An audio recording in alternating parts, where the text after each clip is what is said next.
Hello students, let us learn the sixth chapter of your English textbook today, Expert Detectives by Sharda Dwivedi.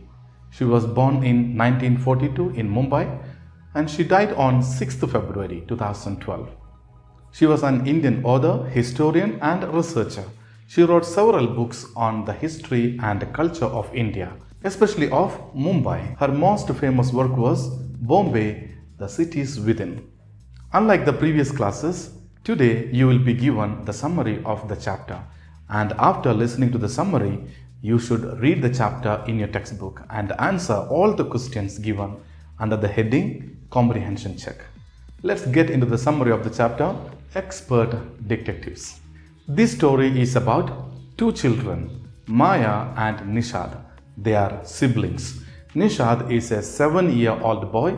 He is also called Seven because his name Nishad means the seventh note on the musical note. And his sister is a 10-year-old girl. They both are very curious about Mr. Nad, their neighbor. He is a very mysterious person. One day, their marble rolled into Mr. Nad's room, and Nishad got a chance to meet him. These two children, especially Maya, had a lot of questions about Mr. Nath. Is he an absconding criminal? Why his face is badly scarred? Why he has no friends? And a lot of such questions they had about Mr. Nath. Their mother is a doctor and she knows Mr. Nath as a patient, and he is a very polite person to their mother. The story starts from the point when these siblings, Maya and Nishad, returned to the clinic from Mr. Nath's room. Nishad went to Nath's room to get his marble back. The marble had rolled into his room while they were playing with it. Nishad told Maya that Mr. Nath didn't look like a crook or an absconding criminal or a criminal who escaped from the police. He also said that Mr. Nath looked thin and wondered if he didn't have money to buy food. Maya rejected this possibility because she thought that Mr. Nath had a lot of money in his room. Nishad was still doubtful because he felt that Mr. Nath didn't look like a crook or a criminal. But Maya was certain that Mr. Nath was a criminal and told Nishad that he was not starving because he had Ramesh, his supporter, to bring the food to him from the restaurant. But then Nishad said that Mr. Mehta had told them before that Mr. Nath didn't work anywhere. So it was impossible for him to arrange food for himself. That's why Ramesh brings him food 2 times a day. Maya exclaimed that that was the exact point she was trying to prove. She said she knew the reason why Mr. Nath was able to buy food. Because he had hidden lots of money either in his room or in a trunk. However, Nishad found this theory rubbish. He did not believe that. But Maya was not ready to accept this. She then asked Nishad if he had seen the scars on Mr. Nath's face. It was too dark for her to see them. She added that Mr. Nath must have got the scars during a shootout with the police. But Nishad disagreed with this because he said their mother had clearly told them that those scars on his face were burn marks. Since their mother was treating him, she knew very well about Mr. Nath. But Maya had another opinion about that scars on the face of Mr. Nath. She suggested that the police might have put Mr. Nath's house on fire to force him into surrendering. Still, Nishad looked unconvinced. He was still doubtful. He was not ready to accept all those theories that Maya brought in. The next Monday, Seven went to the clinic with his mother while Maya was spending time with her schoolmate. When they returned home, Nishad told his sister that he had met Mr. Nath again, and Maya felt mad for not being there with him when he met Mr. Nath. She thought if she were there with him, she could have asked a lot of questions to Mr. Nath, and she could have cleared a number of her doubts. And what Seven did was, he did not ask any question to Mr. Nath. Instead, he knocked at the door of Mr. Nath and gave him a bar of chocolate. Because Nishad felt that Mr. Nath was a poor man. His thin and weak appearance was telling him that he was suffering from starvation. He had not eaten food properly. That's why he gave him a bar of chocolate. When Nishad told his sister about his meeting with Mr. Nath, she asked him if he had a chance to look at the trunk in Nath's room. Nishad was disappointed. He told her that he didn't even got invited inside his room. So unfortunately, he couldn't get a chance to glance at that trunk, where they thought there is a lot of money. But then Seven smiled and told his sister that he got a chance to talk to Ramesh by going down into the restaurant where he worked. Maya was happy to hear that. She thought that her brother had collected some details about the criminal, and she patted and praised him for his detective skills.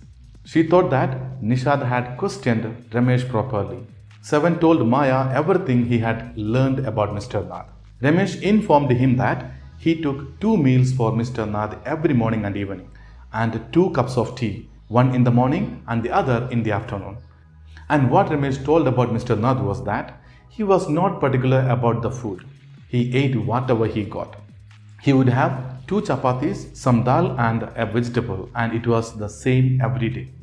Mr. Nath also paid cash and gave him lots of money as tip. Seven then added that Ramesh had told him something very strange. Almost every Sunday, Ramesh took 2 lunches to Mr. Nath's room, one for Mr. Nath himself and the other for the visitor, who was tall, fair, stout and spectacled in appearance. Ramesh also said that the visitor was very talkative, unlike Mr. Nath, who was mostly silent. On hearing all this, Maya congratulated her brother and said that they would have to sort out all the facts like expert detectives in order to capture the criminal. But Nishad was unhappy on hearing his sister calling that poor man as a criminal because he is an ordinary person, and he felt that Mr. Nath can never become a criminal. So he was unhappy on hearing his sister calling him a criminal. But Maya called him smarty. She said that crooks could look quite ordinary, but they will be criminal inside. However, Nishad was still doubtful about that. Next day, even though it was supposed to be a school day, the rainy weather, thunder and flooded streets made it an unexpected holiday for the children. Maya had decided to make that day useful by collecting all the facts about Mr. Nath and writing them on a piece of paper. After she had finished writing all what she knew about Mr. Nath, she asked her brother Nishad to listen to what she had written. Nishad agreed and she began with the first fact, which was that their suspect's real name was not Mr. Nath. His real name was a different one and they needed to find his real name. But Nishad felt that Mr. Nath was the suspect's real name.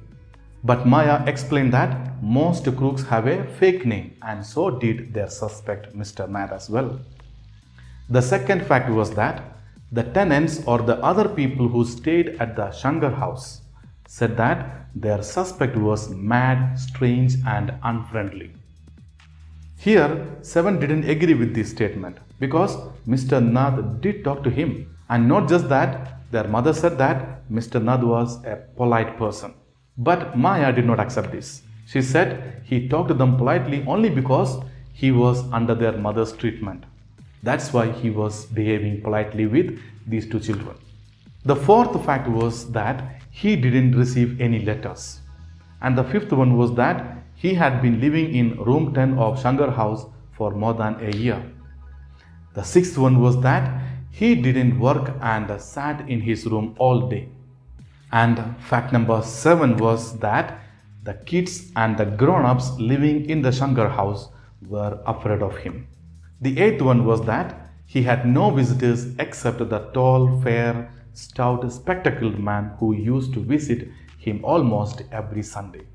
Number 9 was that he didn't go down to the restaurant to eat the food, and also he didn't care about what he ate. Paid the bill immediately and he paid a lot of money as tip. How can a person who did not work have that much money? That was her question. When her list ended, Maya asked her brother if she left any point or if there is anything to be added. But then she saw that her brother was not paying attention to her at all and kept on calling Mr. Nath a poor and lonely man. On finding this, Maya got angry and almost shouted at him. She asked how a crook or a criminal could possibly have friends and not be lonely. She said a criminal will always be alone. But again, Nishad paid no attention to her and said that it was fortunate that at least there was that tall, fair, stout, spectacled man who was his visitor. After listening to this, a brilliant thought occurred in Maya's mind. She thought that the visitor was an assistant of the suspect. She thought that maybe the assistant kept all the loot, the looted money, and gave it to Mr. Nath when he visited him. On hearing this, Nishad grew angry and told Maya that if she would keep on telling that Mr. Nath was a criminal, then he would never discuss anything with her. He added that Mr. Nath couldn't be such a bad man if he gave Ramesh such generous tips. Maya then got another brilliant idea. She told Nishad that it must be because Ramesh knew something about Mr. Nath, which could reveal his truth, and so he was bribing him. Nishad was dissatisfied on hearing this. So he looked at his sister with his arms tightly crossed across his chest. Maya was beginning to get fed up with her brother. She asked him how they could continue their investigation if he continued such an attitude, always stating that Mr. Nath is not a criminal, he is a poor man. If he said so, how could they continue with their investigations? He answered that he would cooperate only if she would give up the idea of Mr. Nath being a criminal. And he said she really made him mad by calling Mr. Nath as a criminal. But she responded saying that it's not I make you mad, but instead you are making me mad. Maya asked her brother what is the point of making all those enquiries when he never believed that Mr. Nath was an escaped criminal. Then Nishad said he didn't want to prove that Mr. Nath was a criminal. He just wanted to know why he was thin and lonely. He just wanted to know that. But Maya tried to make him understand by telling him that if he had lived at the Shankar house for a year and hadn't made a single friend, something was obviously wrong about him. Maybe he was afraid that someone would recognize him and hand him over to the police. But Nishad added the possibility that maybe no one tried to be friends with him and that's why he has no friends. But Maya stressed that it is clear that Mr. Nath was a nasty bear. He is a very crooked criminal. But Nishad didn't believe this and he was determined. He said that he didn't care about all this. He would like to be the friend of Mr. Nath and he liked him. Maya laughed at this idea of her brother becoming friends with Mr. Nath. She said if you be friends with Mr. Nath, you also would be put in jail with Mr. Nath when he is caught by the police. And she asked her brother if he liked to be caught by the police and put in prison. But Nishad paid no attention to what she said. And whatever findings that she brought in to prove that Mr. Nath was a criminal, he did not believe all those. He just thought about that man's feeling, man's suffering being alone and nobody to talk to him, no friends. He thought that he should be friends with him. And he said he is going to make friends with Mr. Nath. It is clear that Maya's theories about Mr. Nath did not make any impression on her brother. And he went to make friends with Mr. Nath. That's all the summary of the story, Expert Detectives. Now read the story in a textbook and write the answers of all the questions given under the heading Comprehension Check. Thank you for watching.